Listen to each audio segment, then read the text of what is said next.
my show had value and that, I'm sorry. That feels indefensible, and I do not defend it. Joy Reid, Joy Reid, Joy Reid, Joy Reid. I'm begging you, Joy Reid, come on, stay free. You may have been sacked by MSNBC, but you will mean the world to me if you would come and see me, Joy Reid. We talk about the news today, what is right and what is gay, and whether you can say gay, Joy Reid, Joy Reid, Joy Reid, Joy Reid, Joy Reid. I'm begging you, Joy Reid, let's find new ways of allying ourselves against nefarious and potentially satanic powers. Now, here's Rachel Maddow saying that the only reason you would sack Joy Reid is racism. I can think of other reasons. PM hour, all the other nights except for Mondays. So that's a big change. An even bigger programming change is at 7 p.m., 7 p.m. Eastern, where Joy Reid's show, The Readout, ended tonight. And Joy is not taking a different job in the network. She is leaving the network altogether. And that is very, very, very hard to take. I am 51 years old. I have been gainfully employed since I was 12. And I have had so many different kinds of jobs, you wouldn't believe me if I told you. But certainly wouldn't believe you, not after what you said about them vaccines. now we know that the vaccines work well enough that the virus stops with every vaccinated person. A vaccinated person gets exposed to the virus does not infect them, the virus cannot then use that person to go anywhere else. It cannot use a vaccinated person as a host to go get more people. In all of the jobs I have had, in all of the years I have been alive, there is no colleague for whom I have had more affection and more respect than Joy Reid. I love everything about her. I have learned so much from her. I have so much more to learn from her. I do not want to lose her as a colleague here at MSNBC. And personally, I think it is a bad mistake to let her walk out the door. It is not my call, and I understand that, but that's what I think. I will tell you, it is also unnerving to see that on a network where we've got two non-white hosts in primetime, both of our non-white hosts in primetime are losing their shows, as is Katie Phang on the weekend.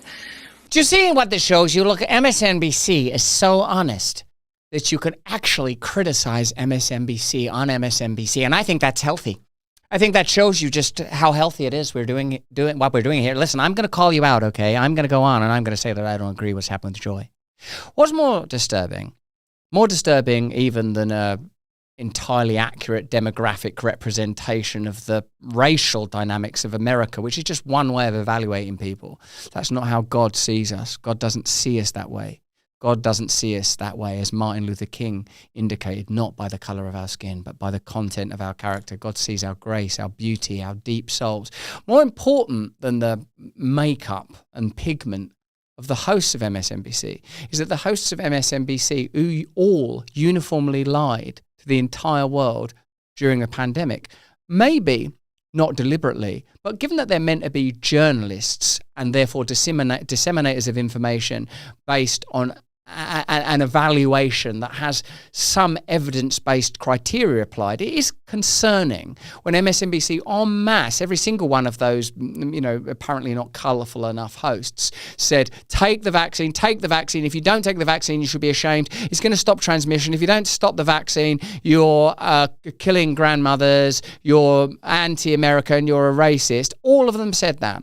Now, that's just the most glaring example of a phenomena that will be ubiquitous. Every single story they tell you will be only from one perspective. And in fact, all MSNBC will do is candidly discuss issues like race, which is to some degree an important subject, but it's only important because of this, because all human beings are sacred. We are all made in God's image. Because of that, you shouldn't treat people badly. You shouldn't treat them badly on the basis of their race or any other characteristic at all. You shouldn't treat them badly, full stop. Even if you break away all social castes and categories, you shouldn't treat them badly if they're mean to you. If they like, hey, Russell, I think you're a rapist. And you're like, wait a minute, I've never raped anybody. Even then, forgiveness, total, immediate, urgent forgiveness. Even if they say, we're going to make a documentary, finding ways to somehow create some amalgamation of damnation. You have to forgive them, whether you're just an individual or the representative of a particular class or caste. Forgiveness. This is a vital value. If without that, forgiveness, compassion, these principles are real. You can't just take little bits of those principles, bolt them together, and then use them as a sort of weapon and as a tool for conflict and sort of, what do I want to say? Hysteria, contradiction, confusion. I want to sort of say Babel, like when the tower falls and people are just in a diaspora of confusion. That's what MSNBC is. That's what they generate. That's what they're for. It's not a bug, it's a feature. We're independent media. Flawed, fallible people on it, me, broken, hopeless, useless, confused, biased in my own way. The sets of us all in this space, finding new communities, intercommunicating, connecting with people that you just don't agree with and a whole bunch of stuff, creating unusual conversations. That is such a better model than CNN, MSNBC, BBC, where people are like groomed and molded and shaped and screened until they're not willing to talk about anything except that which has already been prescribed and rubber stamped by whatever forces are behind those channels. Obvious things like the people that pay for their advertising and the corporations that pay for their advertising, and then deeper and more insidious things, cultural perspectives and purviews that are on the surface of it, fair enough in the way that I've just described. Compassion is a good value, kindness is a good value, but are actually there to create confusion and conflict. And that feels worse than bad, no matter who replaces them. That feels indefensible, and I do not defend it. Everyone's taking what they're doing too seriously, aren't they? I hope I'm not doing that. I hope I'm not taking what I'm doing too seriously. I hope that I'm able to recognize that this is taking place in infinite space, limitlessness, and it's only with recourse and connection to the eternal that we can find any temporal value. If what you're doing isn't connected to divine grace, then what you're doing is really ultimately irrelevant. But there's just one other piece of it that you should know. From your side of the TV screen, you will mostly see changes in terms of who's in the anchor chair. And actually everybody who's going to be in anchor chairs from here on out are great colleagues and great at what they do. And you are not going to be disappointed in who's on our air and what you're going to be seeing. Well, you're not going to be disappointed unless you've watched the news because you want to be told the truth about the world. Then you are going to be disappointed. Not only disappointed, you're going to be distracted and lied to. Some coffee is sad. Some coffee is so bad it probably votes Democrat. Some coffee is so bad it probably likes Kamala Harris's poems. You can smell it. But 1775 coffee, bold, powerful. It's got more energy than RFK doing push-ups with a whale carcass on his back. Dark roast, hits like a scandal they tried to bury but couldn't. Medium roast, smoother than life before inflation made eggs a luxury. And the Vitality Mushroom Blend fuels your mind like you've just realised everything on the news is a distraction. This is the coffee of revolutionaries, free thinkers, and people who refuse to settle for weak coffee or weak leaders. Small farms, small batches, roasted fresh in Miami. Because your coffee should be fresher than the excuses that were coming out of DC. Whole bean, ground, pods, whatever fuels your rebellion, they got it. Go to 1775coffee.com, use the code BRAND, you get 15% off, and start your morning with a coffee that stands for something and won't fall for anything. Oh, and every dollar spent enters you to win a Cybertruck and 30 grand in cash next week. Well, this is a surprise, isn't it? You could get come on, drink this. They wouldn't matter what it tasted of, would it? So get some 1775 down here, support the brand, and get Rumble Premium too. But one thing you cannot necessarily see is that the people who get our shows on the air, they're really being put through the ringer. Dozens of producers and staffers, including some who are among the most experienced and most talented and most specialist producers in the building, are facing being laid off. They're being invited to reapply for new jobs. Yeah, because the economic model's not working anymore, because your audience don't trust you anymore, because you bloody well lied. You lied in the pandemic, you lie about these wars, and you're actually creating more problems than you're solving. The economic model don't work no more. It's over. That's why the legacy media is dedicated to trying to destroy the credibility of independent media and people that operate within independent media. For economic reasons, they don't even believe the stuff they're saying anymore. They all do deserve to lose their jobs. Hopefully, they'll come and work in independent media. Joy Reid can start her own channel, and Joy Reid will be fashioned in a discourse with her new audience. And so will those new producers. They'll start working in a place where you'll start realizing that if you don't have integrity and tell people the truth, people won't watch your stuff. And then you'll find if you are actually telling the truth, major tech platforms will strangle your content. And then you'll have to realize, wow, do I really believe this stuff I'm saying? Am I willing to go through this? And hopefully you'll get supported by someone like Rumble or like, we'll support you anyway. Don't worry about that.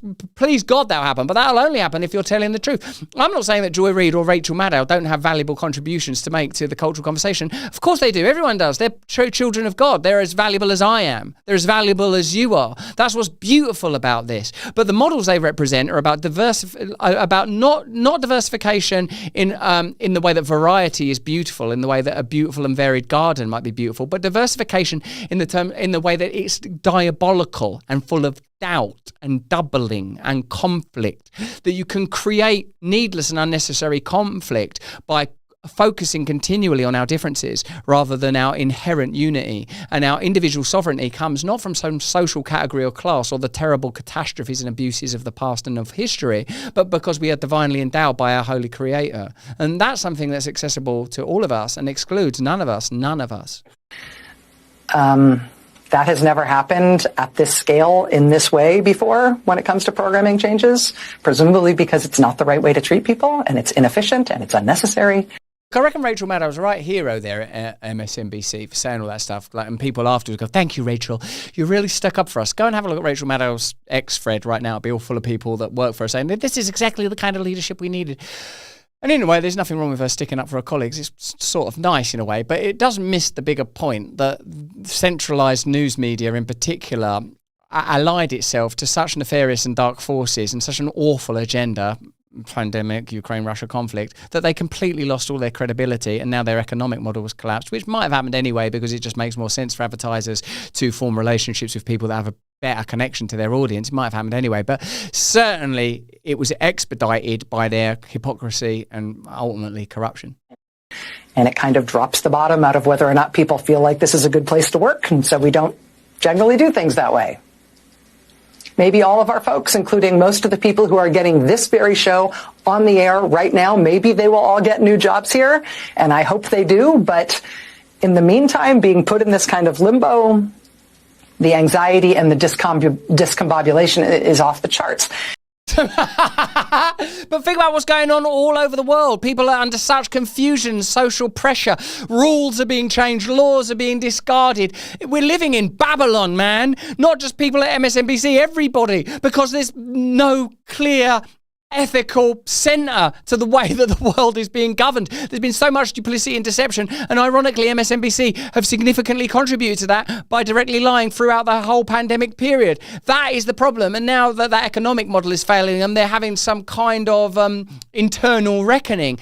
Good. They need a bloody reckoning. I think that it should be disbanded, MSNBC. It should be shut down. So should the BBC. The taxpayers should stop funding it. So should CNN. They're held together by an amalgam of deception and lies and the amplification of terrible products and terrible ideas. Get rid of them.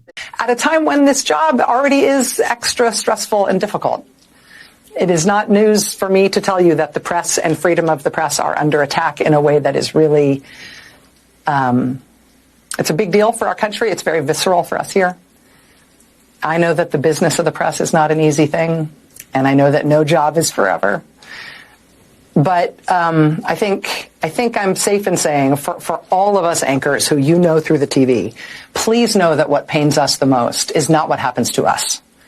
It is what happens to our coworkers on whom we depend and who you don't necessarily know, but we respect and love them and depend on them. And did I mention we respect them? Yeah, okay.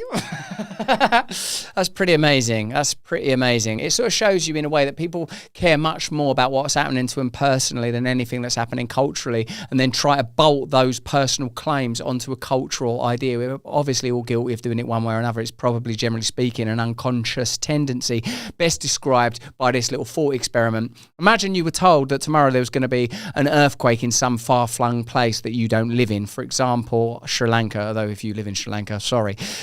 And then you were told there's going to be an earthquake there tomorrow and like 10 million people are just going to die in an hour, right? You'd go, oh my God, that's so terrible. That's so awful. But imagine if someone told you tomorrow morning at 6 a.m., I'm going to come into your house, I'm going to cut off your little finger. You would not sleep that night.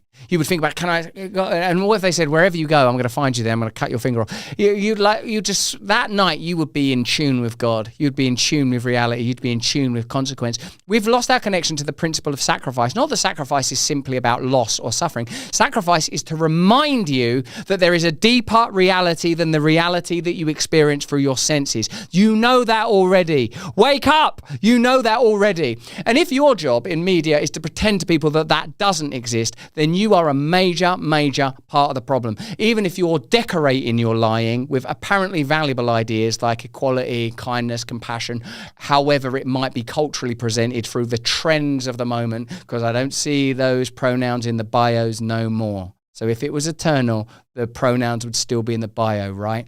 So the only thing to do is to find eternity in the present moment through sacrificing yourself to a higher principle. And if you're not willing to do that, you're actually wasting your time and everyone else's as well. But that's just what I think. Let me know what you think in the comments and chat. Hey, thanks for watching. If you want to see more uncensored content where free speech can flourish, join our live stream. Click the link right here to watch the next video if you want to, or become a member of a growing movement. Download the Rumble app and you'll be informed every time we make a new piece of content. Stay free.